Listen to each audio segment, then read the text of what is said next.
bienvenidos, llaveros, a esta entrevista que intentamos realizar el domingo pasado y que no pudimos realizar y vamos a intentar realizar hoy, si los medios técnicos no son propicios. Es una entrevista que nos apetece mucho. Tenemos como invitado a Jesús Palomar, a quien paso a saludar. Él es licenciado en Filosofía, ha sido profesor de Filosofía durante muchos años y vamos a tratar con él diversos temas acerca de la filosofía, política, educación. Buenas tardes, Jesús. Hola, buenas tardes, Beltrán. ¿Qué tal? ¿Qué tal? ¿Cómo estás? Muy bien, encantado. Nos volvemos a ver, esperemos que con más éxito que el domingo pasado. A vosotros deciros, a los espectadores, que como siempre podéis hacer preguntas a través del chat. Intentaremos contestarlas todas a medida que vayan apareciendo.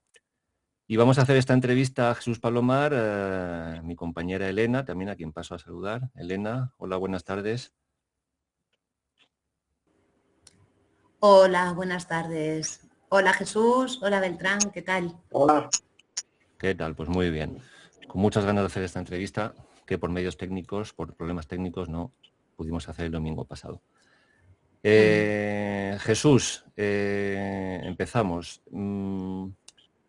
Publicaste un libro en 2024, que es el que nos ha llamado la atención y por el que esencialmente te traemos al canal, un libro que ahora nuestro compañero David nos pondrá en pantalla, en la editorial del MCRC, ¿vale?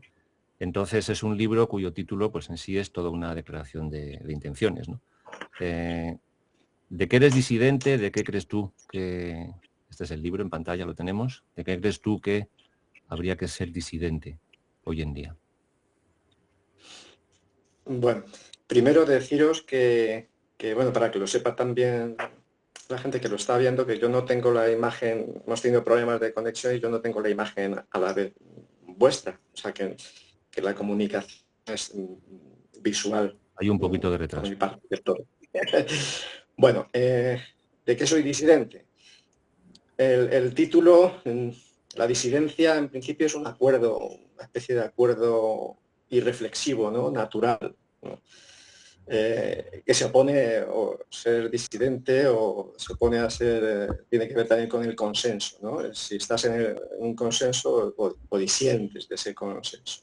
Decía Trevijano que el consenso negativo, digamos, es el consenso político, que todas las sociedades tienen un consenso, un acuerdo tácito o más o menos consciente, ¿no? O sea, las normas de salud, etcétera, o eso que hablaremos más adelante, ese etos social, ¿no? Que más o menos nos une y que son costumbres más o menos asumidas. Bueno, pues yo disiento del consenso político y también disiento del consenso que desde la política quiere imponer artificialmente a la sociedad. Esto podría ser lo políticamente correcto, una especie de moral prefabricada, ¿no? Bueno, pues yo disiento de esas dos cosas, ¿no? Del consenso político, ese acuerdo entre la clase política o los partidos políticos y de ese consenso prefabricado que quieren imponer desde ese poder, ¿no? A la sociedad. Pero no disiento o no disentiría del consenso natural, ¿no? de esa moral natural en la que más o menos estaríamos todos previamente, o casi todos. Era sobre la publicación del libro, en concreto lo has publicado en la editorial del MCRC y bueno, llama la atención porque es una editorial donde se publican casi de forma exclusiva las obras de don Antonio García Trevijano y alguna más, pero que versa exclusivamente sobre él. ¿Y cómo se encuadraría la publicación? ¿Qué nos podrías decir sobre que se haya publicado en una editorial casi exclusiva? ¿Es por cercanía al pensamiento de don Antonio? ¿Es por...? Bueno, sí, bueno, en principio es que el libro toca varios temas, en sí yo creo que relacionados. Y hay uno de los temas que toca que tiene más que ver, o sea, dijimos que tiene como 4 bloques, hay 4 temas, y hay uno de los temas que es explícitamente la cuestión de teoría política, la crítica política a la política actual, ¿no? La cuestión de los partidos, Y yo creo que esto sí entronca directamente, claro, con Trevijano, con el movimiento que él organizó, sí, claro.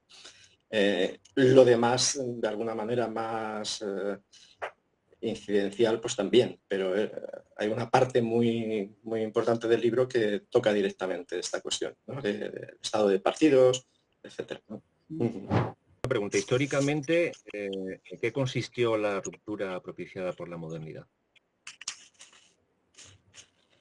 A ver, pues esto ya es meterse en harina, ¿no? Sí. Bueno, la modernidad, si le ponemos fechas, bueno, pues en filosofía, por ejemplo, a principios del siglo XVII, ¿no? Pues con Descartes, ¿no? Descartes, Galileo, estos... antes también le podríamos poner fecha y una premodernidad que estaría más relacionada con lo religioso, ¿no? Con el protestantismo, ¿no? Con Lutero y luego el calvinismo. ¿Por qué esto ya es un inicio de la modernidad? Porque ya implica una fragmentación, implica también una prioridad de lo individual, que es también una fragmentación, ¿no? Pero yo me centro más en la modernidad, en el Renacimiento, digamos, en la modernidad más en relación con el pensamiento, que luego va a derivar en la Ilustración del siglo XVIII. Entonces, ¿en qué consiste para mí este cambio de paradigma? Primero, el Renacimiento, claro, es renacer de la cultura antigua, sobre todo lo que renace es la filosofía griega, pero sobre todo lo que más éxito tiene, lo que renace, pero más éxito tiene es, pienso yo que es la matemática, es el pensamiento de Pitágoras. Parece un presocrático más, está ahí sin darle mucha importancia, porque claro, no hay obra escrita y es todo referencia, pero es muy importante, porque de Pitágoras, o sea, Pitágoras descubre una forma de pensar abstracta, precisa, que es la forma geométrica, es la geometría, ¿no? Más que la aritmética luego tendrá problemas, ¿no? Porque no es tan racional, digamos. Entonces, con la geometría todo se demuestra visualmente, con demostraciones precisas. Pitágoras luego es influido o influye a Platón. Platón, el pensamiento de Platón es, sobre todo en una segunda etapa, primero es más socrático, pero luego ya es más pitagórico. Y bueno, recordemos esto que ponía en la puerta de la academia, ¿no? No entra aquí quien no sepa geometría. Para ser buen pensador, para ser buen filósofo, decía, tenías que ser previamente buen matemático. Y cuando están pensando en matemáticas, en esta antigüedad, están pensando en la geometría, ¿no? En los teoremas que se demuestran visualmente con escuadre y cartabón, ¿vale? Y compás, escuadre y cartabón. ¿Qué ocurre? Que en el Renacimiento lo que se rescata fundamentalmente a nivel de pensamiento es esto, es la matemática, ¿no? Y esto va a ser el gran éxito de la modernidad, ¿no? Descartes es un gran matemático y está descubriendo la razón y la está identificando con la matemática, esta forma de razonar de los matemáticos.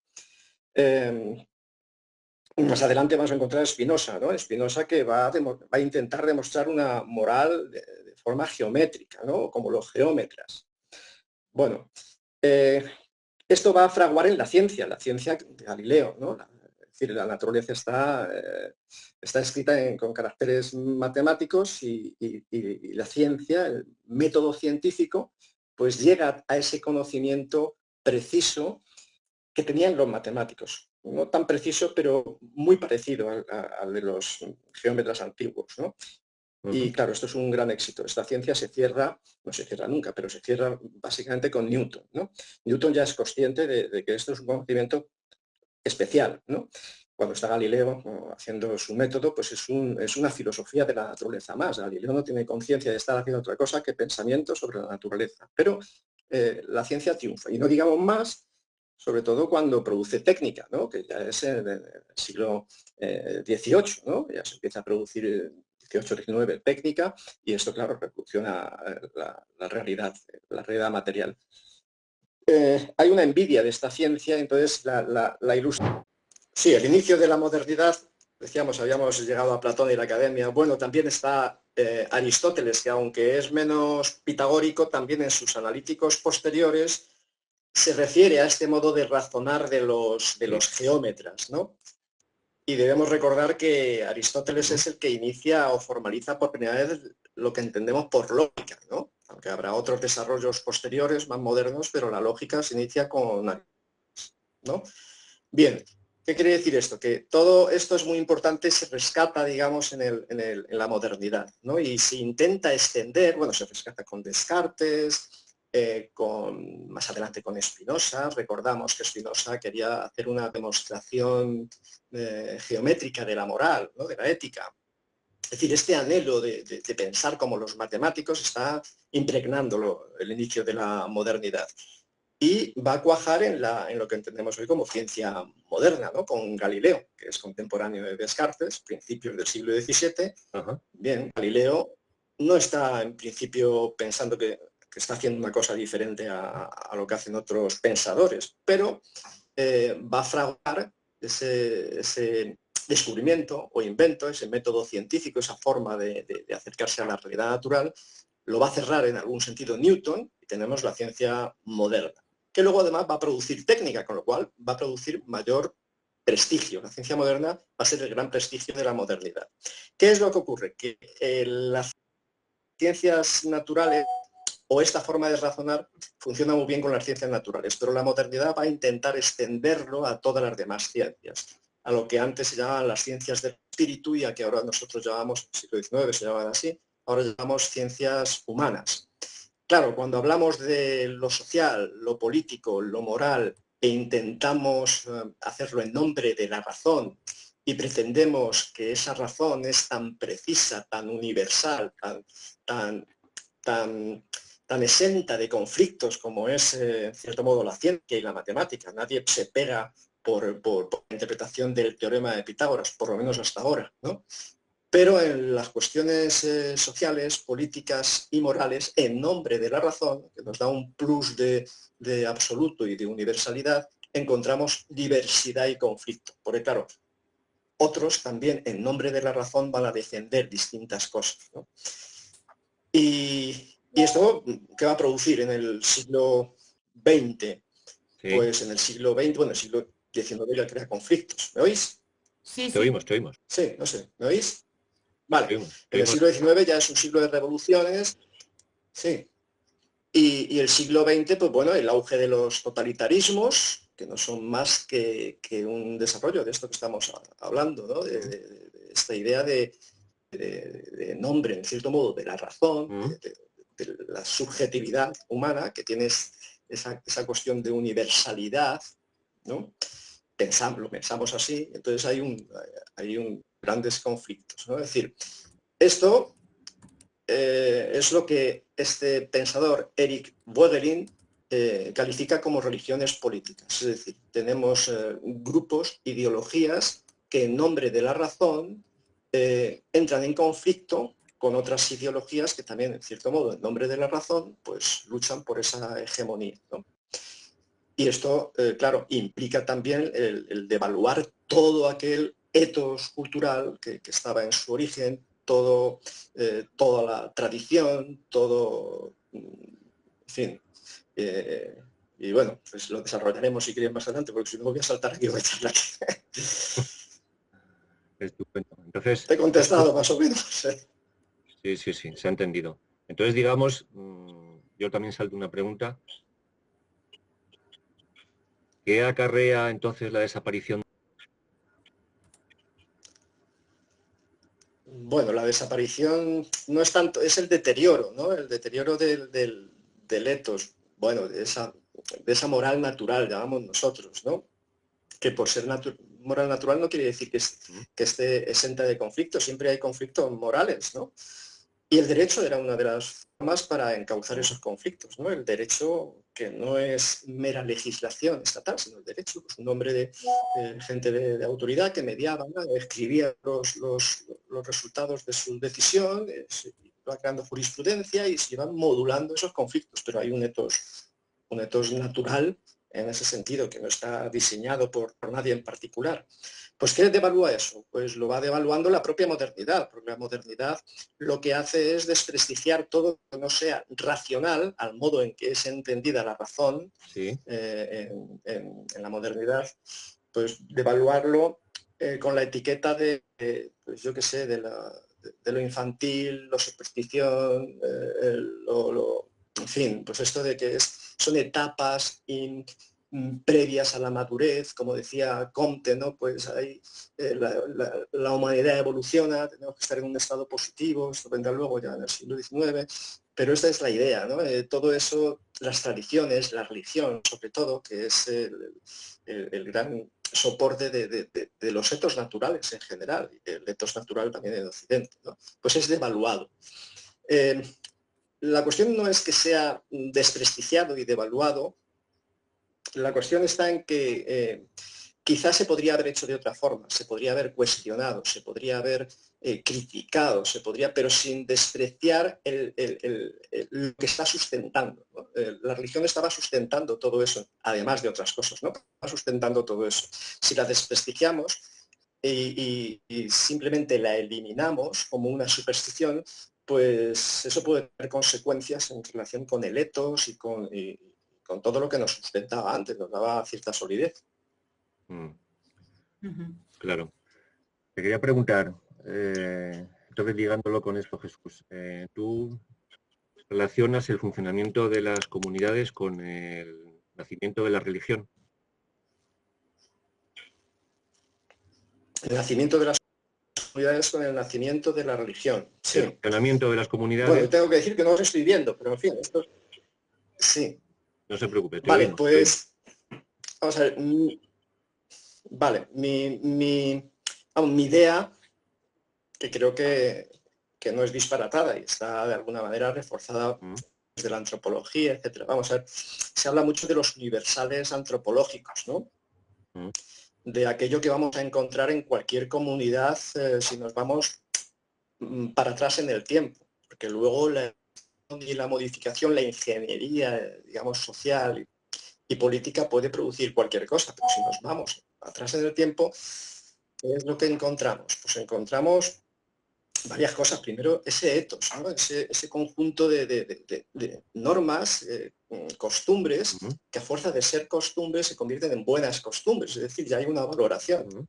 Desde la antropología materialista se interpreta de que, bueno, son normas que son buenas para la supervivencia de la comunidad y en ese sentido pues son seleccionadas y van conformando esa moralidad.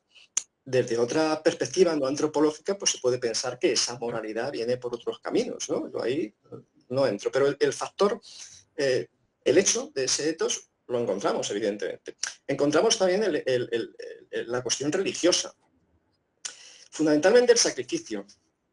Yo ahí soy muy girardiano, ¿no? En el sentido de que Girard dice que la cultura, la civilización empieza con el sacrificio ritual. Es decir, hay un primer asesinato colectivo, un chivo expiatorio que es considerado el causante de los males y toda la sociedad. La religión y de la cultura lo ve Girard en ese sacrificio originario, en ese crimen colectivo, ¿no? Que conforma el sacrificio ritual, ¿no? Es verdad que otras culturas, con el tiempo, se puede sustituir ese sacrificio humano por un sacrificio animal, e incluso en el cristianismo lo que se hace es rememorar un primer sacrificio, ¿no? El sacrificio de Cristo, pues ocurrió una vez y ya no hay más sacrificio, anula todo sacrificio real, ¿no? Pero él ve ese origen de la cultura en el sacrificio. Bueno, en cualquier caso, la religión, lo luminoso, un poco más difuso, si crees, esa inherente, por ejemplo, todo eso también está en el origen, o sea, en toda comunidad, si vamos hacia atrás, ¿no? Y hay otro factor que yo quiero ver ahí en la semilla de lo político en el sentido más básico. Decimos, la tradición, digamos, de Smith y incluso de Almacio Negro también lo interpreta así, pero no solo ellos, incluso en cierto modo Hannah también, lo político en el sentido de ese enemigo, ¿no? Pero no solo eso, sino la relación mando y obediencia, ¿vale? Entonces, esa semilla de lo político, mejor en esta cosa del mando y obediencia, que esto es muy de Dalmacio Negro, esta cosa de lo político esto a lo mejor ya es una butad, ¿no? Pero, en fin, lo veo yo en otro universal antropológico, que es el tabú del incesto. El tabú del incesto, prohibición, ¿no? El etos moral me está dando normas asumidas, lo que me dice lo que no debo hacer, es un no muy grande, es una ley, ¿no? Es la primera ley. Y esa ley tiene que tener un poder coactivo. Ese poder coactivo no necesariamente es de alguien sobre otro, ¿no? Puede ser un poder coactivo por presión de grupo, por toda la comunidad, pero quien se salta esa ley sabe que hay un poder que le va a repercutir en él, ¿no? Y que pueden exiliarle, pueden marginarle, pueden incluso matarle, ¿no? Es decir, entonces esos tres elementos, el tabú del incesto, la cuestión religiosa, están separados, están imbricados, están en todas las curas que vemos, vamos hacia atrás, ¿no? Y en cierto modo, conforman eso que Erich Vogelin llamaba orden del ser. El orden del ser sería algo así como la realidad más incuestionable, ¿vale? La realidad más incuestionable. Y ahora voy a desbarrar, la realidad más orden del ser. La modernidad, decía Erich Vogelin, intenta modificar ese orden del ser, es decir, intenta modificar, es decir, el conocimiento en principio intenta conocer las leyes de la naturaleza. La modernidad lo que intenta es modificar las leyes de la naturaleza. ¿Vale?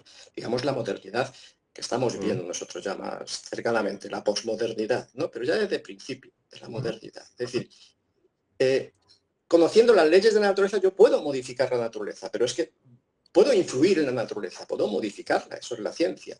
Pero claro, si voy un paso más y quiero modificar las leyes de la naturaleza, es decir, el orden del ser, vamos muy mal. Entonces, en la modernidad, fijaos que si cuestionamos el tabú del incesto, estamos metiéndonos ahí en el... No digo que se cuestione explícitamente, pero ahí está involucrado la sexualidad, ¿vale? El tabú del incesto.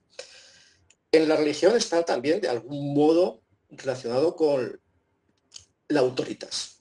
Es decir, si yo estoy discutiendo con otro, finalmente son dos subjetividades. Si eliminamos toda posibilidad de trascender, aunque sea imaginativamente, ese conflicto, el conflicto se va a hacer más grande, ¿no? Ya sé que esto podría tener una interpretación marxista, ¿no? Y que la religión puede servir para someter, etcétera. Sí, todo esto está abierto, pero eso, siendo una explicación marxista, no me vale a mí como el origen, es decir, me puede valer como un efecto que puede tener la religión en determinadas circunstancias, momentos históricos, y es verdad. Pero el origen de la religión y la función más básica de la religión no es esa, para mí, del fenómeno religioso. Y bueno, el etos, pues si vamos contra este etos, este sentido común, este sensus communis, pues entonces, que esto también es propio de la modernidad, la fragmentación, la lucha de identidades, etcétera, pues esas tres cosas están en el origen de la cultura y en cierto modo están desprestigiadas o están en combate en la modernidad. No sé si me he explicado bien o... En fin. Sí. Me gustaría preguntarte, Jesús, afirmas en tu libro, hay una frase, una cita literal tuya que dice que la razón construye religiones laicas. No sé cómo nos podrías explicar eso para que nos puedan entender quienes nos escuchan. Sí, esta es una idea de Erich Vogelin, ¿no? Este autor es moderno, murió en el siglo XX y es, no sé si sobre el 340 por ahí, creo, si no me equivoco, si no me traiciona la memoria por ahí.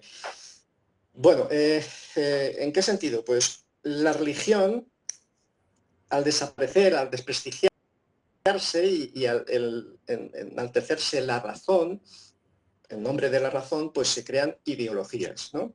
Esas ideologías quieren ser razón, ¿no? Pero actúan de forma como una religión. Estructuralmente y funcionalmente son muy parecidas. Lo que ocurre, hay una diferencia, porque si no serían lo mismo, y es que estas religiones políticas, las ideologías modernas, Lee Voegelin estaba hablando de los totalitarismos, que el comunismo, el nazismo, pero hoy podríamos hablar de otras, ¿no? Estas religiones políticas tienen sus herejes, tienen sus ritos, tienen sus... y lo único que eliminan lo trascendente, digamos, ¿no? Es decir, su cielo o su infierno va a estar aquí en la tierra, es decir, son utopistas. Vamos a modificar no solo la realidad, y aquí entramos en el lenguaje de Lee Voegelin, sino el orden de la propia realidad, el orden del ser, ¿no? Y entonces, eso es al final es una catástrofe. Primero porque van a convivir, ¿no? Van a convivir y por tanto van a entrar en conflicto. Y segundo porque en nombre de la utopía, de ese fin, ese cielo en la tierra, pues es como cuando se cometen los mayores crímenes, ¿no? Aquella frase de el infierno está empedrado de buenas intenciones, ¿no? De buenas ideas. Yo quiero un mundo perfecto aquí, pero por el camino yo puedo hacer todos los males que quiera, vamos, porque el fin es bueno.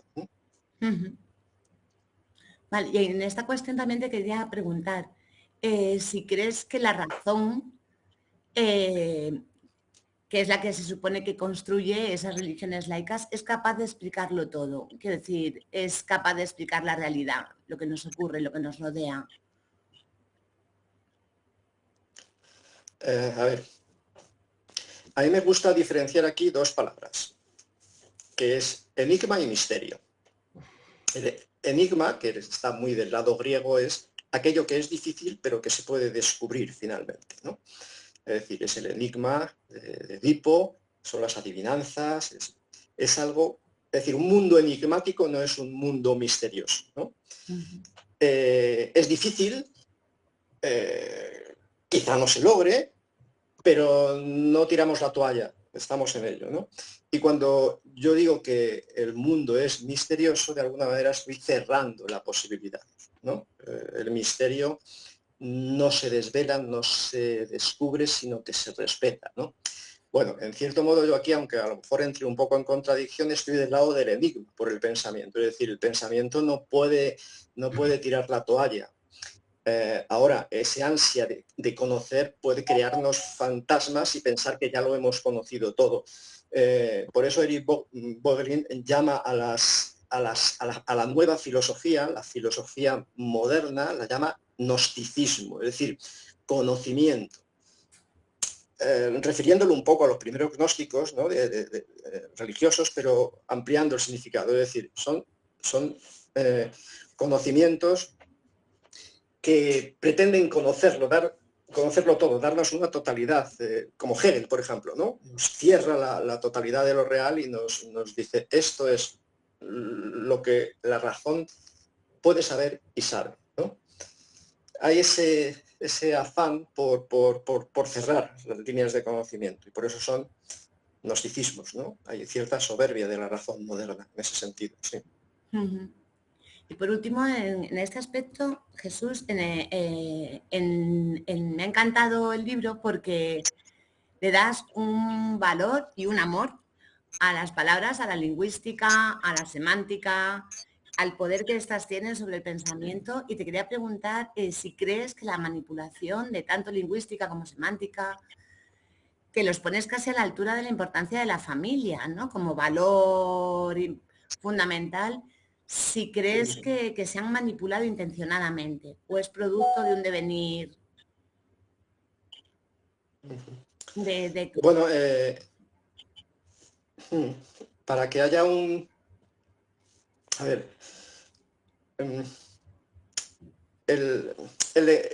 ese ethos que nos referíamos antes, esa visión del mundo más o menos compartida, es simbólica, reposa en un lenguaje, es decir, hay una simetría. Si rompemos una cosa, la otra cosa también va a tener consecuencias, se va a resquebrajar de alguna manera también, ¿no? Entonces, los modernos incluso Kant nos habla de ese sentido común, es decir, nos cuesta renunciar a que hay nos cuesta pensar que solo hay subjetividades, entonces apelamos a algo común, ¿no? Y los utilizan esta palabra, sentido común, y la amplían a toda la humanidad, ¿no? Kant, por ejemplo, en la crítica dice, hay un sentido común que nos todos algo que es bello, ¿no? ¿Lo podemos demostrar que estamos en lo cierto? No, no lo podemos demostrar, pero él cree que hay un sentido común. Bien, yo podría estar con Kant ahí, lo que pasa es que es problemático, porque ese sentido común luego lo va a Hannah Arendt y lo va a aplicar a la política. Y es cuando ella habla de la capacidad de pensar, de juzgar, ¿no? Es decir, no podemos juzgar aplicando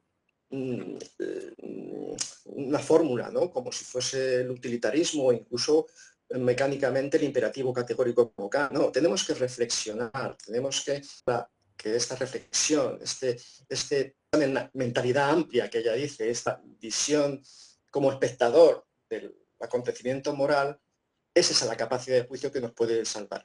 Bien, yo también puedo estar de acuerdo en ello. Lo que pasa es que esto no elimina el conflicto, porque encontramos otras subjetividades que también tienen esta certeza de que están actuando desde el sentido común. Y aquí es donde tenemos que llegar a Smith, ¿no? El conflicto es, en cierto modo, inevitable. Que podamos paliar el conflicto o que lo podamos encauzar, esa es la tarea, pero pensar que el conflicto se puede eliminar, ese pensamiento ya mismo es nocivo, porque finalmente no se va a poder eliminar. Pero voy a intentar unirlo con la pregunta originaria. Es decir, si se rompe ese etos, se rompe el sentido común de ese etos, porque sí hay un sentido común en las comunidades. Quizá universalmente el más cuestionado, pero en las comunidades sí hay un sentido. Es que sin ese sentido común, sin ese etos común, no hay comunidad. Si la comunidad se rompe, estamos acostumbrados a confrontar con los sentidos comunes de otras comunidades y entramos en tensión y en guerra. Pero cuando se rompe ese sentido común dentro de la comunidad, lo que tenemos es una especie de guerra civil, ¿no? Perdemos las referencias de las palabras. Diríamos que, aun utilizando las mismas palabras, empezamos a hablar idiomas distintos, porque las referencias y los significados y los propósitos son distintos. Parece que nos entendemos, pero no nos entendemos. Y además parece que no queremos entendernos. Hay una imagen de un filósofo que he conocido hace poco, pero me parece muy interesante, que se llama MacIntyre, escrito Mac con Y. Bueno, lo he conocido hace poco y digo, ¿cómo se me ha pasado a mí este pensador? Entonces, está también un poco en esta línea, ¿no? de Vogelin, aunque un poco más menos religiosa, ¿no? Y él tiene una imagen, dice, imaginemos que la ciencia se destruye y entonces a los 200 años alguien encuentra el lenguaje de la ciencia, un libro con palabras, con la palabra método, con la palabra, yo qué sé, fuerza gravitatoria, con la palabra, yo qué sé. Entonces dice, veríamos esas palabras como fragmentos, utilizaríamos esas palabras como quisiéramos entender algo, pero no estaríamos entendiendo nada. ¿Por qué? Porque se ha roto la referencia, el todo, sí que es, ¿no? Esa totalidad. Pues en cierto modo eso es lo que pasa en la modernidad, ¿no? Con el lenguaje mismo, ¿no? O tiende a pasar, que se fragmenta porque el etos se disuelve y claro, pues las palabras ya no se refieren a lo mismo, etc. Y bueno, que se ha provocado, pues, en cierto modo, sí, claro. Los que creen en el conflicto continuo, sí. La duda es, claro, también es si es provocado o es consecuencia, porque a veces también da la sensación de que la comunidad se está diluyendo, igual que se diluye a veces, ¿no?, el significado de las palabras. Sí, bueno, es consecuencia por un lado, pero esa consecuencia es celebrada y ayudada por otros. Es decir, sí es cierto que la modernidad implica ya una fragmentación, ¿no? Y de hecho estos filósofos posmodernos de los años 80 y 90, que era Lyotard o que era Bátimo, estaban diciendo esto, ¿no? Es decir, la modernidad es esta fragmentación. Y en cierto modo lo celebraban, decía, bueno, esta fragmentosidad es tal, y bueno, pues, o sea, y luego hay otros posteriores que también lo van a celebrar, ¿no? Que es Ernesto Laclau. Ernesto Laclau ha tenido mucha influencia en las políticas que llamamos populistas. Bueno, es que él mismo se llama populista porque su libro, uno de los fundamentales, es La razón populista. Entonces, él habla de este conflicto, ¿no? Este conflicto entre identidades que en cierto modo están construidas intencionalmente, es decir, identidades agraviadas. Lo de menos es que sean agraviadas realmente. Pueden serlo agraviadas realmente, pero lo vamos a aumentar, lo vamos a resaltar. Y si no hay un agravio real, también lo podemos inventar, porque lo importante es ese mecanismo de identidades que entran en conflicto, se supone, para que todas esas grupos identitarios puedan unirse bajo un significante común que él va a llamar pueblo. Entonces el pueblo es el que va a echar abajo ese poder que siempre está por arriba, que podemos identificar como el capitalismo, etcétera, etcétera. Y bueno, pues llegaremos otra vez a ese mundo idílico, pero claro, no sabemos cómo llegaríamos a ese mundo idílico si hemos destrozado el lenguaje, si hemos fragmentado la sociedad, o es que de repente ya vamos a construir un etos perfecto donde no va a haber conflicto, ¿no? Esa es un poco la paradoja, ¿no?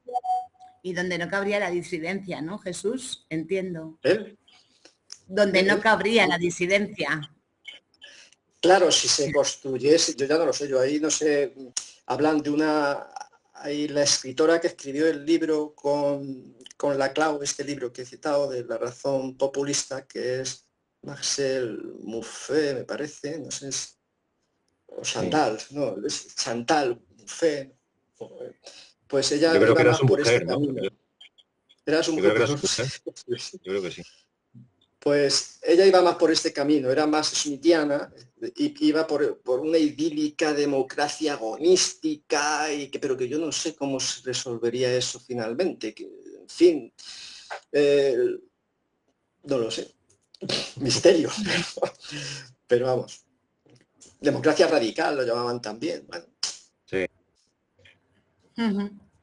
De todas formas, te quería hacer una pregunta, igual parece un poco un cambio de rumbo, pero hemos mencionado antes a Trevijano, hemos mencionado a Dalmacio Negra. Me gustaría preguntarte, Jesús, como filósofo que eres, ¿en qué corriente o de qué forma encuadrarías las obras de, bueno, la persona y la obra de don Antonio García Trevijano?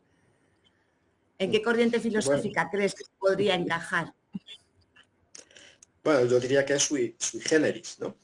En el sentido que, hombre, Trevijano tenía muchos conocimientos de muchas cosas, sobre todo de arte, como nos enseñó en este libro del ateísmo estético, ¿no? O sea, que no solo era un pensador político, pero era sobre todo un pensador de lo político y de la política, ¿no?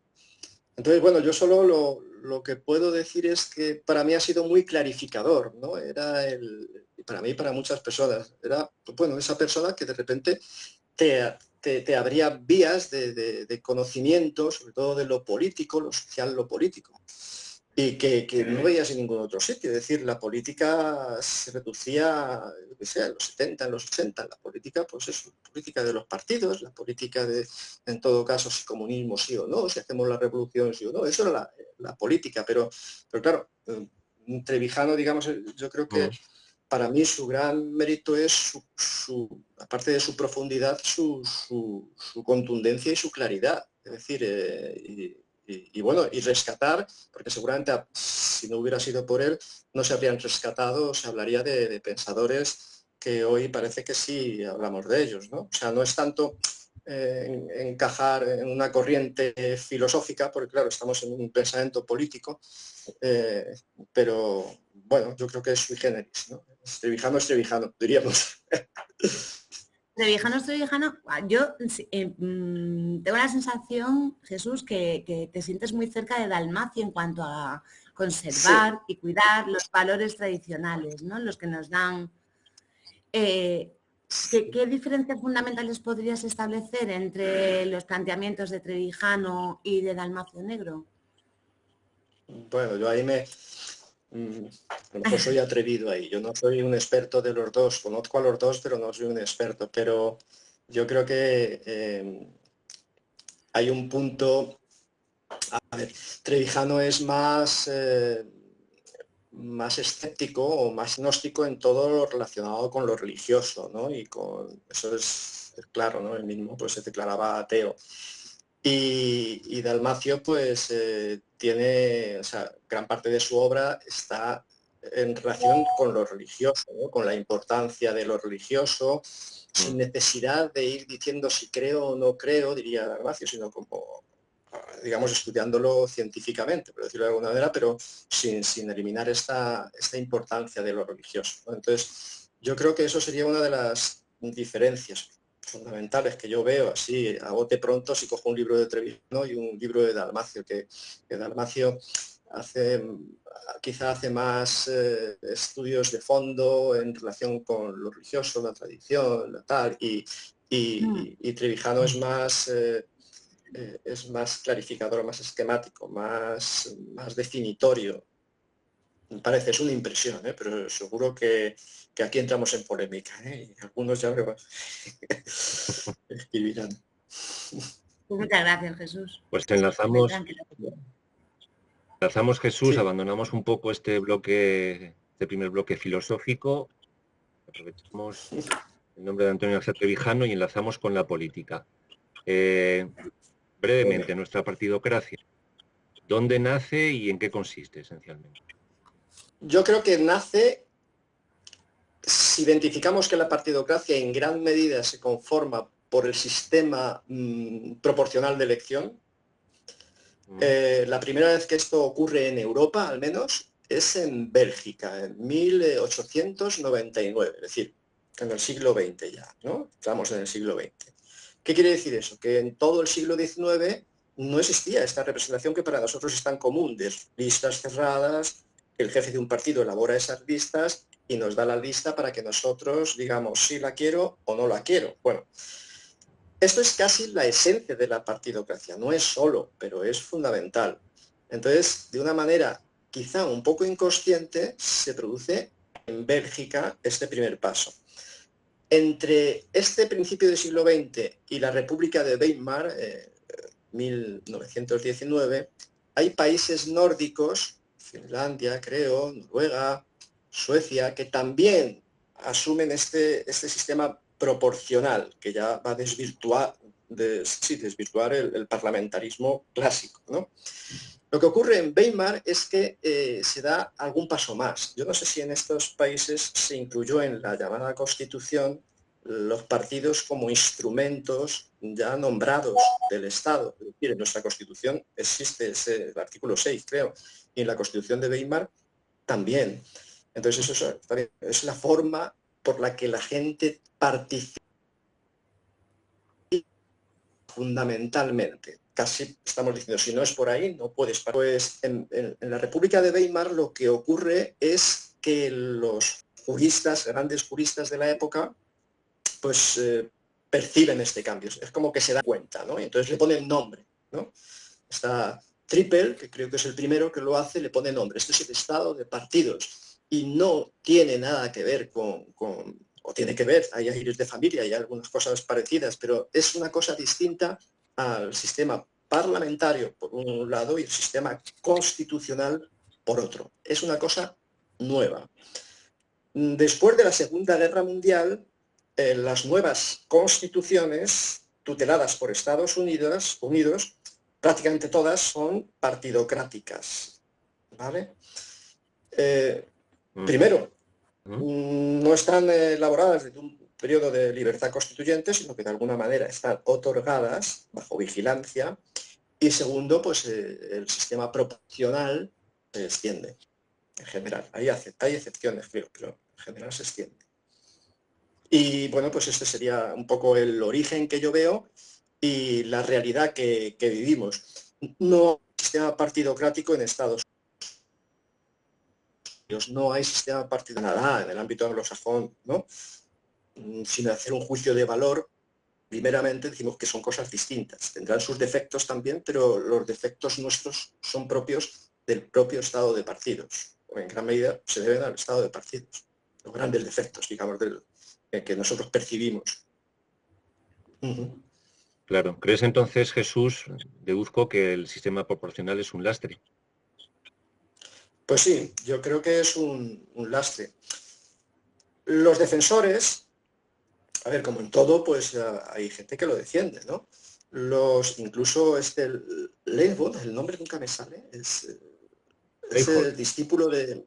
Sí, Lenbot, parece, es el discípulo de Tripper, y que luego fue el presidente del Tribunal Constitucional de la Alemania Occidental.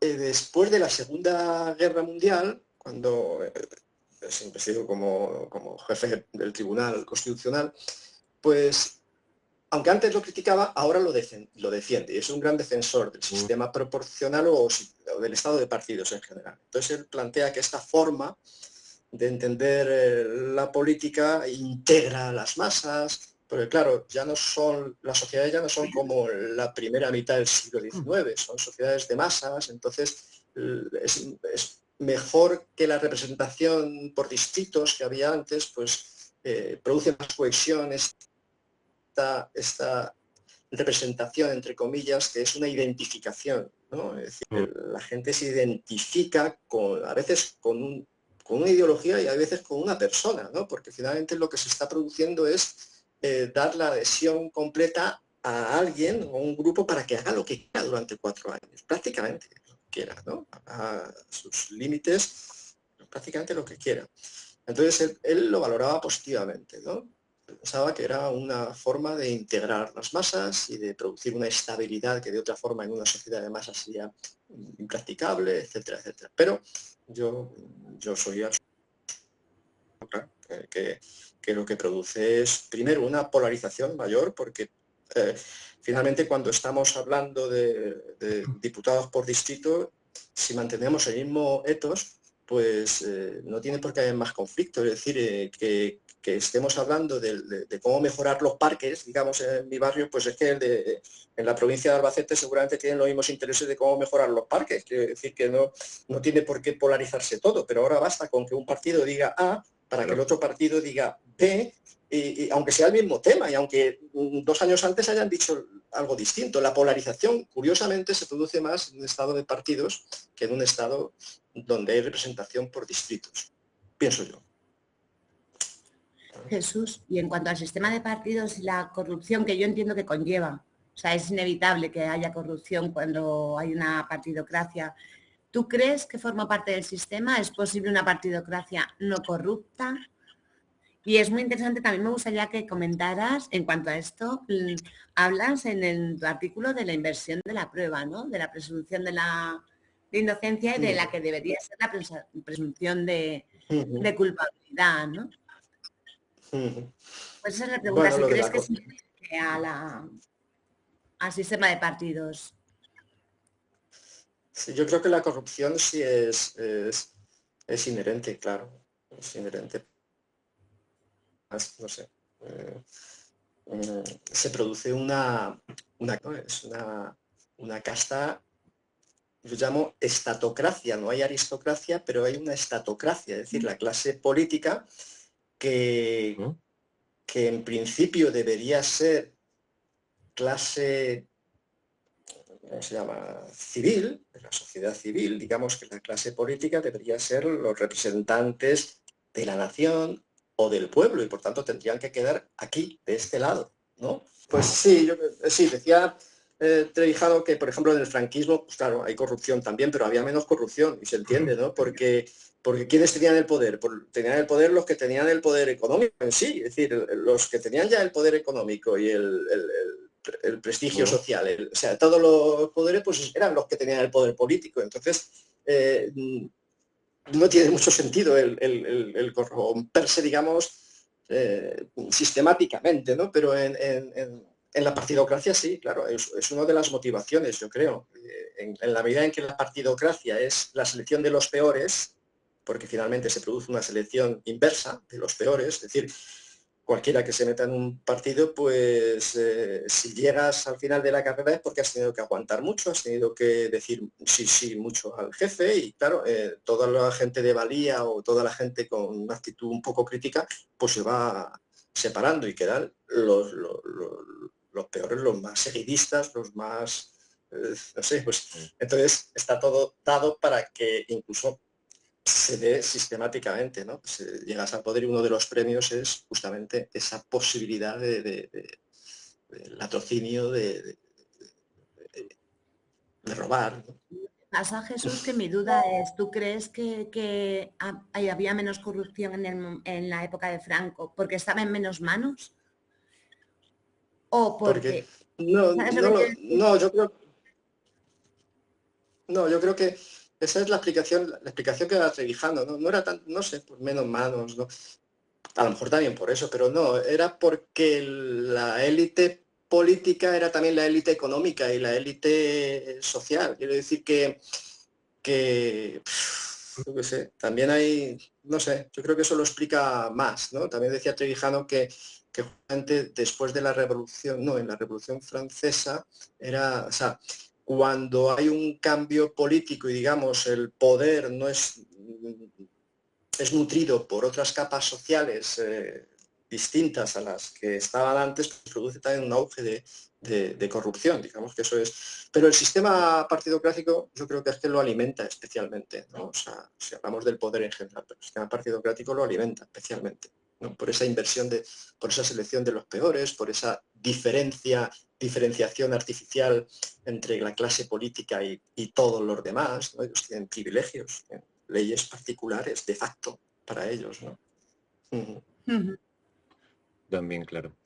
Para acabar con el bloque poco político, Jesús, has mentado antes la Constitución. Te preguntaría, ¿qué crees que debe constituir una Constitución y cómo valoras la nuestra Vale, Constitución? pues sí, aquí estamos en otra cuestión de las palabras. Decía Elena que las palabras, ¿no?, significaban cosas distintas y todo esto. Bueno, pues ahí está una de las palabras que significa cosas muy distintas en su origen y ahora. Si fuese una sustitución de significado no pasa nada.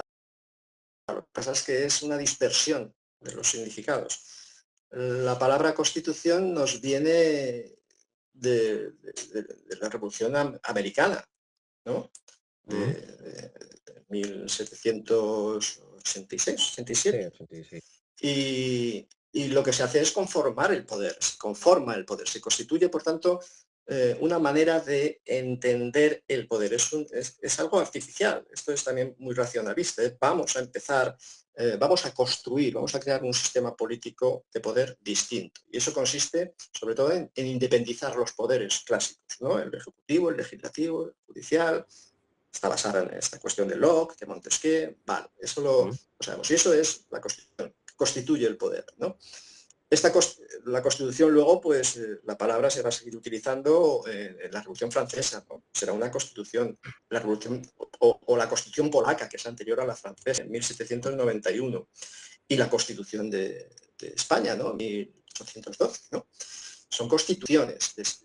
Antes no se utilizaba esta palabra tan... Sí. siempre ha habido ley de leyes, la Carta Magna de Juan de Tierra, Carta de Derechos, ¿no? Pero Constitución está aquí y está constituyendo los poderes, la independencia de poderes, entre otras cosas, y las libertades individuales, la garantía de las libertades individuales, las libertades fundamentales. Decíamos que esto que nos da Luis XVIII no es Constitución, y él mismo dice que es una carta otorgada. ¿Dónde está el matiz fundamental que también es importante resaltar? Está en lo que llamamos libertad constituyente o libertad colectiva, que llamaba también, ¿no? Es este acto fundacional. Es decir, la Constitución tiene que venir precedida por un acto constituyente, un periodo constituyente y una libertad colectiva. Si no, no es constitución, aunque en la forma se parezca. Entonces, esta es la primera no constitución de nuestra época, pienso, ¿no? Que es la no constitución de Luis XVIII. A partir de ese año, del 14, en Europa va a haber constituciones verdaderas y constituciones que no son verdaderas. Estamos hablando de la soberanía, otro concepto también. Bien, pues ya está hecho el lío. Todas van a ser constituciones o no, ya es lo mismo, ¿no? Una ley de leyes que más o menos diga en letra cosas parecidas ya es constitución. Pero la siguiente confusión está en las constituciones de después de la Segunda Guerra Mundial. ¿Por qué? Porque en esas constituciones además se complementan o implementan con lo que llamamos nosotros ahora derechos sociales. Entonces los derechos sociales, siendo muy importantes, no tienen que estar en una constitución en puridad, porque son ideológicos y además no se basan solo en la voluntad, ¿no? La libertad, la voluntad política. La libertad de expresión es una cuestión de voluntad política, es decir, no hace falta dinero, solamente si el poder te permite o no te permite, vamos, pero si es un derecho natural, tú te expresas y si alguien no te reprime, pues lo expresas, no cuesta dinero y no es una cuestión social. Pero claro, si tú dices que el mundo tiene derecho a una casa o a un trabajo, pues eso son buenas intenciones, pero eso no puede estar en una constitución, en el sentido de que desvirtúa la constitución misma. ¿Vale? Entonces todas las constituciones del estado del bienestar en la Segunda Guerra Mundial, después de la Segunda Guerra Mundial en Europa, pues tienen esta carga, digamos, socialdemócrata. Y hay una cosa también importante que se me iba a ir, que se me ha ido, en relación a... Bueno, se me ha ido, no sé qué iba a decir. Bueno, pues eso. ¿Sería sobre la separación de poderes, Jesús, que le has mencionado? No. Sí, bueno, que lo de la soberanía, claro, todas estas constituciones, primero, no son constituciones porque no están conformadas por un acto digamos, revolucionario, no necesariamente violento, ¿no? Por el pueblo, digamos, ¿no? Un periodo constituyente. Segundo, porque no separan los poderes, además, ¿no? Y tercero, estas constituciones, digamos, europeas, porque están llenas de matices ideológicos, que llamamos socialdemócratas, ¿no? Entonces, bueno, es una ley de leyes, ¿vale? Toda comunidad ha funcionado siempre como una ley de leyes, pero no es una constitución, digamos, en puridad, ¿no? Ahora ya sabemos que, bueno, pues a todos se lo llama constitución, pero constitución no era cualquier cosa. Y además, constitución está enlazada con ese sistema de gobierno que llamamos constitucional, que nace con Estados Unidos, con la primera constitución francesa, la polaca, la española, y que lo que marca, además de ese acto constituyente, lo que marca es la independencia entre el Ejecutivo y el Legislativo, puesto que en Estados Unidos el Ejecutivo era un presidente elegido, un monarca elegido, y en la Revolución Francesa, en la primera constitución, era un monarca hereditario, pero lo que los revolucionarios tenían claro era que tenían que ser distintos porque tenían que vigilarse unos a otros, ¿no? Y ese es el sentido constitucional, monarquía constitucional o república constitucional. Pero si no independizamos los poderes, no puede ser un sistema constitucional. Sería un sistema, podría ser parlamentario. El parlamentarismo ya tiene un sentido más, es pactista. Pacta, ¿no? En la Edad Media empieza y hay tira y afloja, pero es pactado entre las clases más poderosas, luego entra el tercer estado, pero es un proceso histórico, ¿no? Pero el constitucionalismo no, el constitucionalismo tiene un momento cero y más esencialista y propone esa estructura de separación de poderes, entre otras cosas. Muy bien, antes de pasar, perdón Elena, no sé si tienes alguna pregunta más acerca de esto. No. Antes de pasar al último bloque relativo a la enseñanza, porque tú has sido al fin y al cabo profesor. Sí. Aquí hay una pregunta que vuelve un poco a la filosofía de Antonia Rodríguez Gómez, que dice, si es un problema inherente a la persona, la corrupción, si se quiere, ¿qué hacemos? ¿Qué se puede crear si el ser humano puede caer? Imagino que se puede crear como antídoto. Pero se me ha ido la primera parte de la pregunta. Sí, de lo dice que si la corrupción... Sí, perdona. Dice, sí. dice, si la corrupción es un problema inherente a la persona, entonces, ¿qué hacemos? ¿Qué se puede crear, entiendo, como antídoto si el ser humano puede caer recurrentemente en la corrupción? Entiendo que es la pregunta. Bueno, vaya pregunta, porque eso casi remite a los religiosos, ¿no? Es decir, Claro. el ser humano es pecador, ¿no? Entonces, somos imperfectos, ¿no? Entonces, ¿qué podemos hacer ante esa imperfección, ante esa, pues, bueno, intentar evitarla, intentar prevenirla, ¿no? Si hablamos de la corrupción, pero yo hablaría más, es decir, lo escandaloso de la política no es la corrupción, sino la política es el intentar ordenar y mejorar la situación, ¿no? Es decir, corrupción va a haber siempre, pero hay formas en que la pueden atenuar, hay formas en que la pueden, y hay otras formas en que la incentivan, ¿no? Bueno, pues el sistema constitucional yo creo que políticamente intenta controlarla. Es más, se puede ir rectificando con el tiempo. En Estados Unidos, primero el presidente podía tener varias presidencias, podía ser presidente durante 3 legislaturas o 4, que el que se dio cuenta, no el que se dio cuenta, sino se dieron cuenta en la época de Rupert que es que no, para evitar esa corrupción nueva que había aparecido, que no era suficiente con la independencia de poderes, etcétera, sino que había esa corrupción nueva del Ejecutivo, por ejemplo, ¿no? Bueno, pues en eso estamos, intentar, de Estados Unidos solo puede tener al menos 2 mandatos consecutivos, no sé si un tercero que no sea consecutivo, pero y bueno, pues intentar evitarlo, ¿no? Entonces, simplemente en política hay sistemas que lo favorecen y otros sistemas que yo creo que lo intentan paliar, evitar en lo posible, ¿no? Y sobre todo quien se corrompe, que no lo haga impunemente, ¿no? O sea, bueno, sí, hay robos, hay crímenes, pero bueno, digamos, el colmo es que haya robos y crímenes y que no pase nada, ¿no? Es decir, bueno, pues contamos con que el mundo no es perfecto, pero podemos elaborar mecanismos para que eso que está mal se produzca menos, ¿no? Claro. Así es. Pues Jesús, voy a ir un poco al bloque, llevamos 1 hora y media, fácil, pero yo no me cansaría de hacerte preguntas. En cuanto a la parte que tiene que ver con la educación. Tú has sido profesor de filosofía, de esto sabes bastante, y tienes uno de los artículos que titulas como El rey va desnudo. ¿A qué te refieres exactamente en cuanto al sistema educativo? Bueno, a ver, el sistema educativo, yo creo que esa frase va en relación a que casi todas las críticas que se hacían siempre al sistema iban por la parte económica, ¿no? Pues más dinero para los institutos o más dinero para la educación. Dice, hombre, el dinero nunca estorba, siempre va a mejorar las cosas, aunque también tiene un límite. Quiero decir que hombre, un instituto...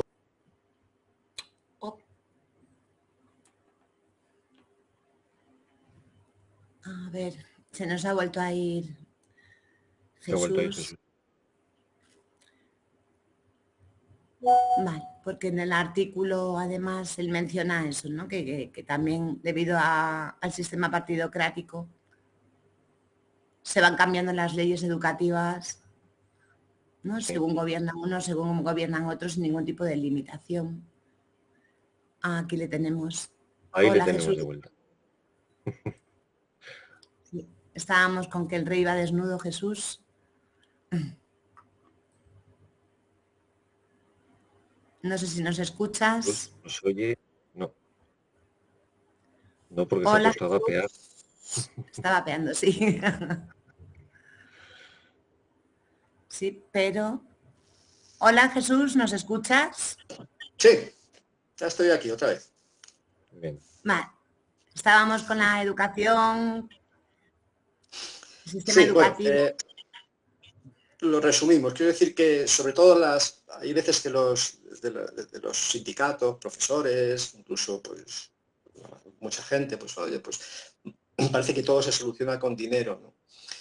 Y yo creo que la falla fundamental de la educación en España, seguramente en Europa ha ido paralelo, pero vamos, en España no es la cuestión del dinero, es la cuestión ideológica, ¿no? De la cuestión de, se habla de la LOCSE, como dice, bueno, es que cada partido, cada ese cambio, realmente estamos con la misma ley educativa y con los mismos planteamientos educativos desde la LOCSE. Lo demás han sido reformas mínimas en relación con la LOCSE, además desde el mismo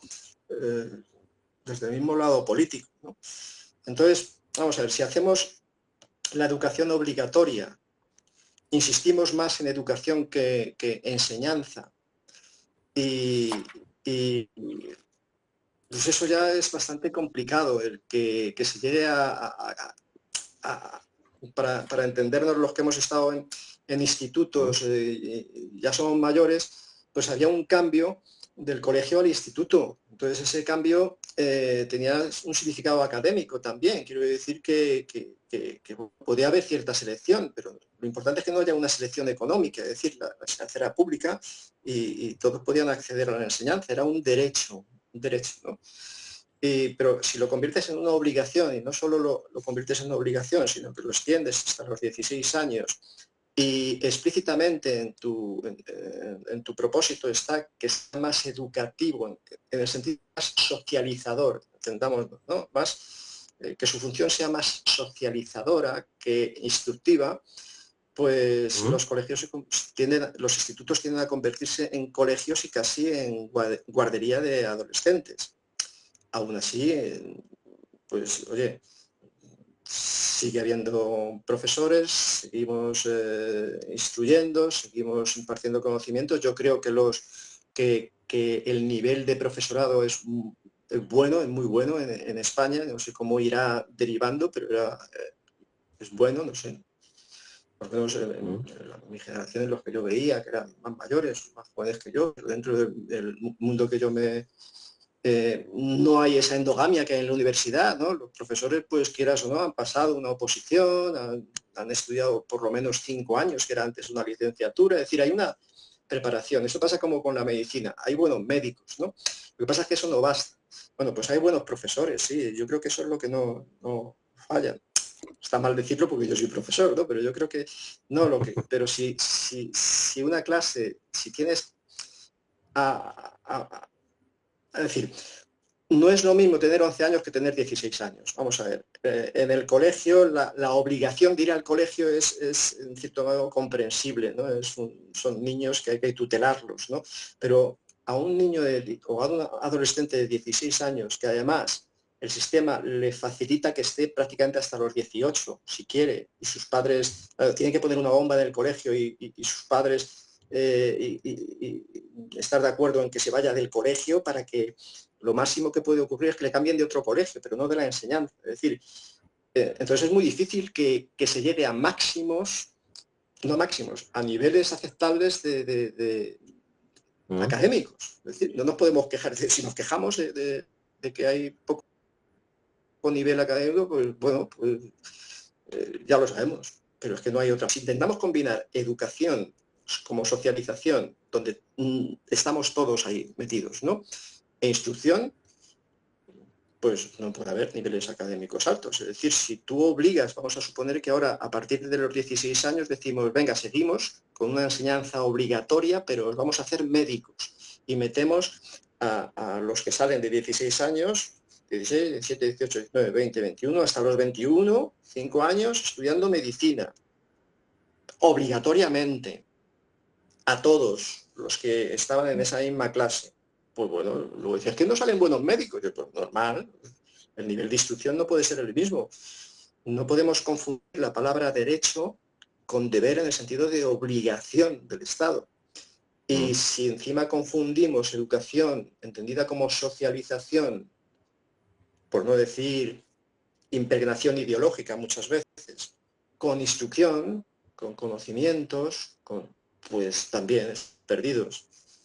Sé que hay asignaturas más difíciles de que sean neutras, por decirlo de alguna manera. Bien, si no se trata de la neutralidad, hablar de una clase de historia o bueno, de alguna manera, pues cada uno tendrá su sesgo, ¿no? Pero ahí está la diferencia, digamos, los alumnos pueden encontrar que cada profesor es de un padre distinto, ¿no? Y no está todo desde arriba como en consigna, ¿no? En relación en bloque, ¿no?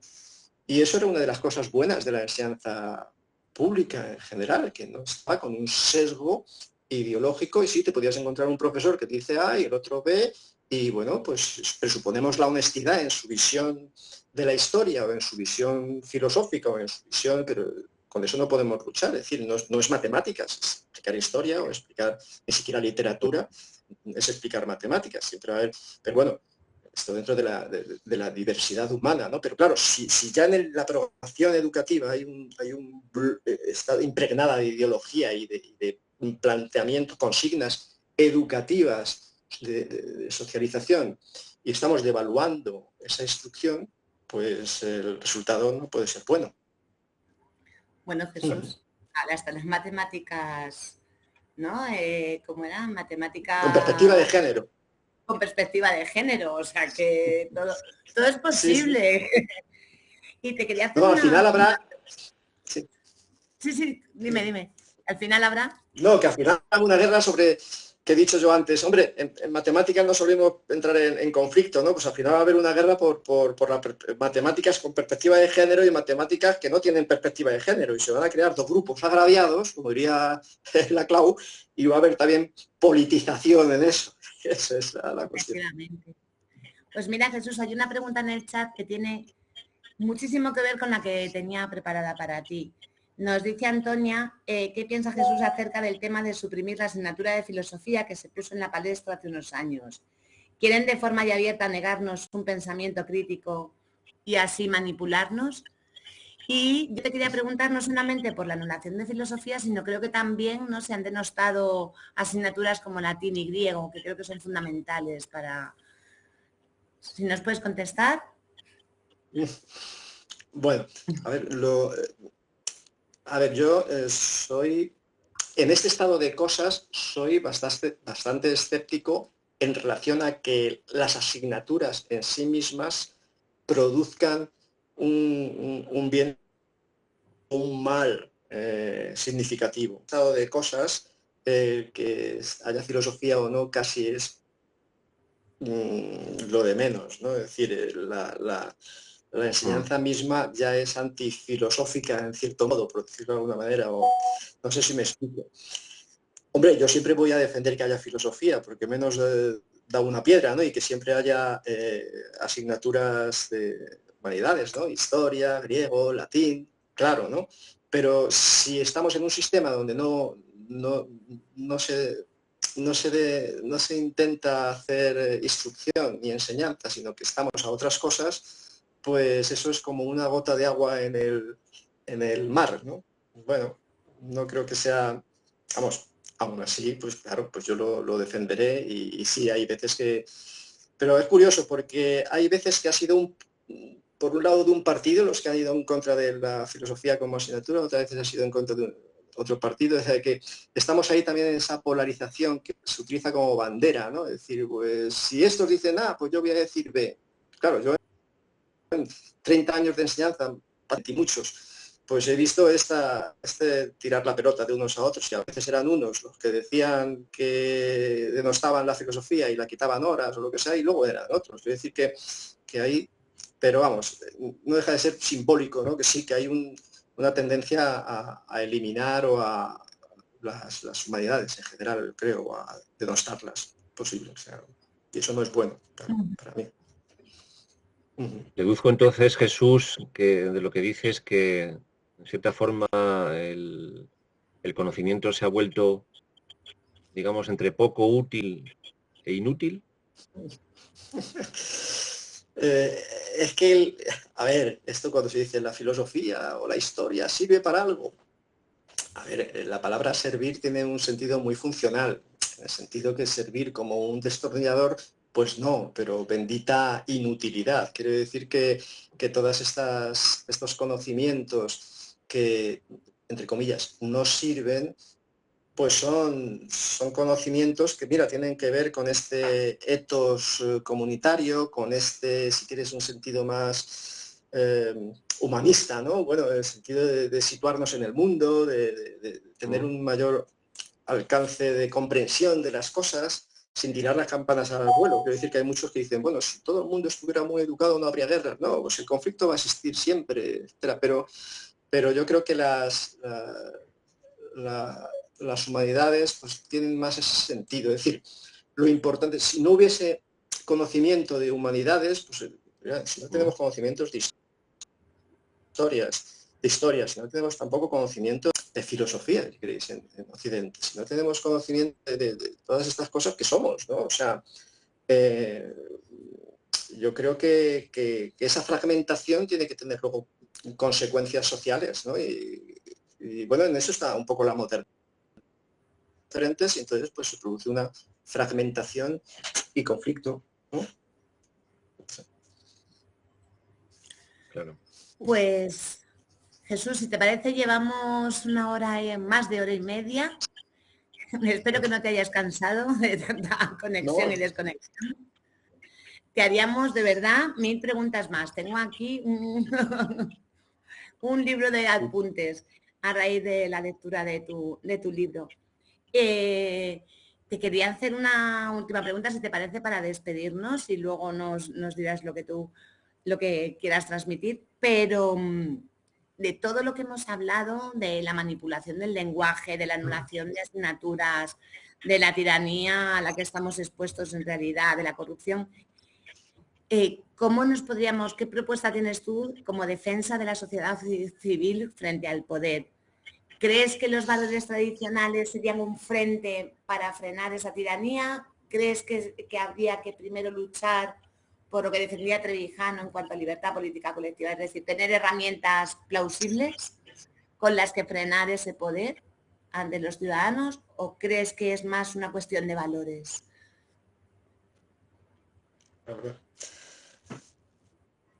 A ver, que son preguntas. Perdón, hombre, la cuestión política es importante. Lo que pasa es que ese problema muchas veces, si la perspectiva es política, solo cómo se hace la revolución, ¿no? Esa ruptura, ¿no? Ese es el eterno. Por tanto, la perspectiva no puede ser solo política, tiene que ser más, con mirada más amplia, ¿no? Y empezar son tópicos, ¿no? Pero esto del pensamiento crítico, ¿no? Yo intento eludir la guerra, este conflicto, digamos, de subjetividades, intentando ir por la línea de Hannah Arendt, ¿no? Esta cosa de ponernos en el lugar del espectador, o lo que los antropólogos llaman la perspectiva ética, ¿no?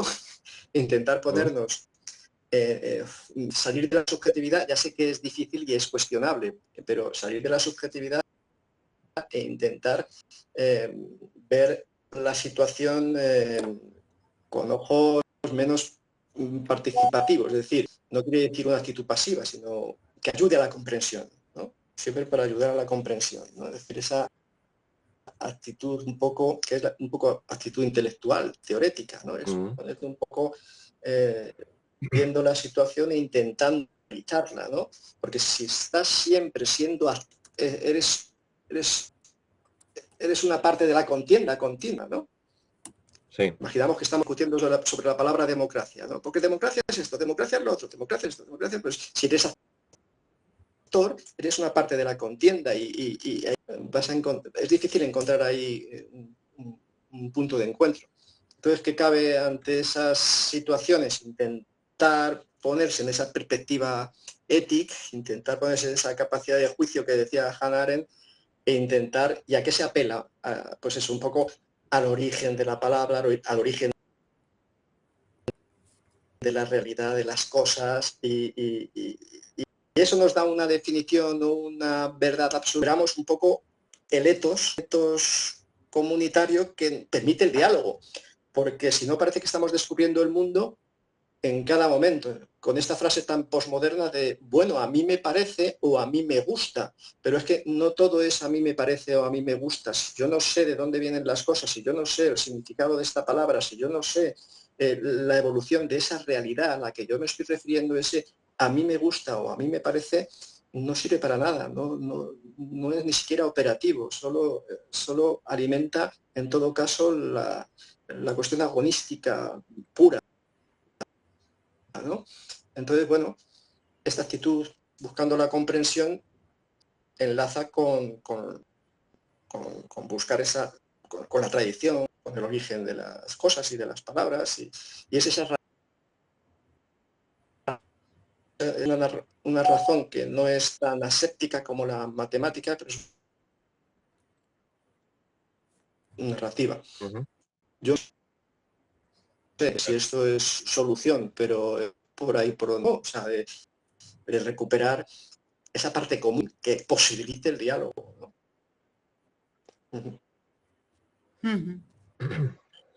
Pues, Jesús, sí, Beltrán, ¿ibas a hablar? No, decía que claro está. Te dejo a ti cerrar. Bueno, pues Jesús, lo primero darte las gracias. Segundo, si me permites, creo que está activo, tienes un canal de filosofía en YouTube que se llama Asclepio con H. Sí. Muy interesante, lo hemos estado viendo. Hay algunos de los artículos que aparecen en el libro que están reflejados también ahí, por si queréis echarle un vistazo.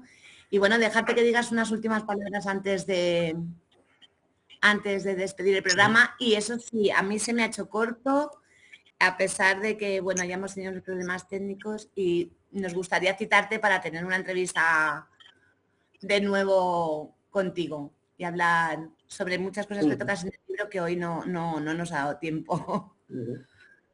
Vale, pues yo encantado, de verdad, de estar con vosotros, y lo único, pues eso, a ver si nos vemos otra vez, pues yo qué sé, a ver si no hay problemas técnicos. Yo no sé por qué ocurrirá esto, pero en fin, pues nada, cuando queráis y nada, pues encantado de haber participado. Bueno, aparece una pregunta de última hora. Sí, hay una de última hora. Antonia otra vez pregunta si se lleva bien la filosofía con la pisonadora de la digitalización. De los digitalizados. A ver, ¿cómo? Supongo que de la inteligencia artificial. Pero ¿cómo es la pregunta? ¿No, desde el principio? Que si inteligencia artificial y filosofía puede... Que si, es que se entrecorta un poco, que la filosofía... Vale. La pregunta literal, si queréis, creo que me oyes con fluidez. Es que a Beltrán yo también le oigo un poco atropellado. Yo oigo. Sí. ¿Se lleva bien la filosofía con la apisonadora de los digitalizados, Iowa? Entiendo que se refiere a la inteligencia artificial. Pero se lleva... Es que no entiendo la pregunta. Se lleva bien, supongo. Sí, imagino que pregunta si es posible en un mundo donde la IA pues tiende a invadirlo todo, si es posible, si siendo posible la filosofía. Supongo que es el sentido. Claro. Sí, pues, hombre, es confrontar la filosofía con la inteligencia artificial, entiendo, ¿no? Pues claro que es posible y además más necesaria, porque además la filosofía se identifica más por las preguntas, ¿no? Entonces la inteligencia artificial inaugura grandes preguntas, ¿no? ¿Qué es esto de estamos acostumbrados a pensar que las máquinas eran eso, maquinales, ¿no? Y casi como la tabla de multiplicar, pero ahora nos encontramos con máquinas que o bien razonan muy parecido al ser humano, o parece que razonan muy parecido al ser humano, o bien o lo imitan o razonan igual o muy parecido. Pero claro, eso plantea una pregunta filosófica muy, muy interesante, porque este informático Turing pues nos hablaba del test de Turing, y decir, si yo puedo hablar con una máquina y no distinguir si es una persona o es una máquina, en el fondo tendría que asumir que es como una persona, porque lo mismo ocurre con mi vecino. Yo no estoy en la interioridad de mi vecino para saber qué procesos internos de conciencia tiene, solo tengo su conducta, su habla, su razonamiento verbal, y las máquinas en eso ahora están siendo muy buenas y van a ser más buenas todavía en eso. O sea, que es la pregunta filosófica ahí está muy, muy abierta. No hay que abandonar la filosofía nunca. Pues aprovecho ya la ultimísima, de verdad, la pregunta de Antonia. Voy a citar literalmente a un pensador que conocerás, israelí, se llama Yuval Noah Harari, escribió Homo Sapiens hace ya unos cuantos años, y bueno, otras muchas cosas. Dice, la inteligencia artificial acaparará el mundo de las palabras y el lenguaje, y el ser humano encarnará la sabiduría que no puede expresarse con palabras, haciendo la tradicional distinción entre verbo y carne.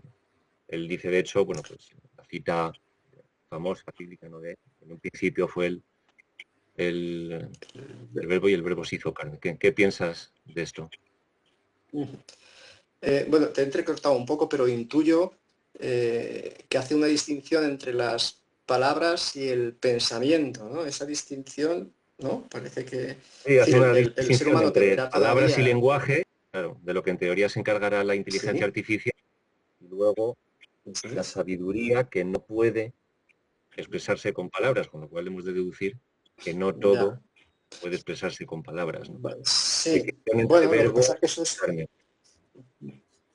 es un poco místico, ¿vale? Bueno, es una parte que siempre nos queda como romántica, ¿no? Es decir, cuando vemos que hay algo que hace una máquina y que nos parece extraordinario, decimos, bueno, pero nunca podré hacer un poema como tal, pero cuando vemos que también hace un poema como tal, decimos, no, pero hay cosas que no podrá hacer.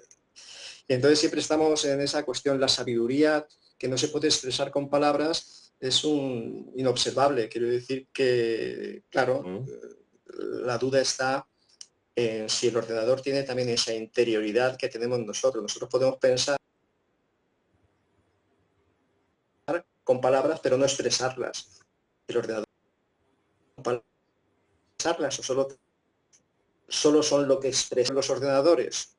Son sabios los seres humanos, porque siempre tenemos que partir de que si la sabiduría no se puede expresar con palabras, pues tampoco puedo saber al ver a una persona, bueno, por su comportamiento, ¿no? Sí, en ese sentido sí, por su comportamiento. Bueno, los ordenadores también llegarán a tener una corporeidad y tendrán un comportamiento también, o sea que yo creo que por ahí el paralelismo va a seguir siendo conflictivo en esta distinción.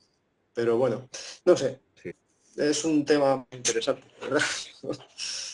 Pero, en fin. Pues nada, lo dejamos entonces para la siguiente entrevista. A ver si con mejores condiciones técnicas. Pero por mi parte, creo que por nuestra parte, Elena, ha sido un placer. Igualmente ha sido un gustazo. Y sé que además y hacer el programa en directo lo hacemos, Jesús. Los tres juntos tomándonos un cafecito o algo. Claro, sí. Efectivamente. ¿Verdad? Y eso, bueno, se nos han quedado muchas cuestiones en el tintero, pero ha sido de verdad un regalo que estés con nosotros. Bueno, pues para mí también. Estamos muy a gusto con vosotros. Muchas gracias, Jesús. Muchas gracias a los espectadores que han preguntado, a los que han asistido. Los citamos entonces para el futuro, para una siguiente entrevista. Y a los llaveros, pues muchas gracias, don Jesús, dice Manuel Bache. Y a los llaveros, pues les citamos para el próximo programa. Un abrazo a todos. Gracias. Gracias a todos.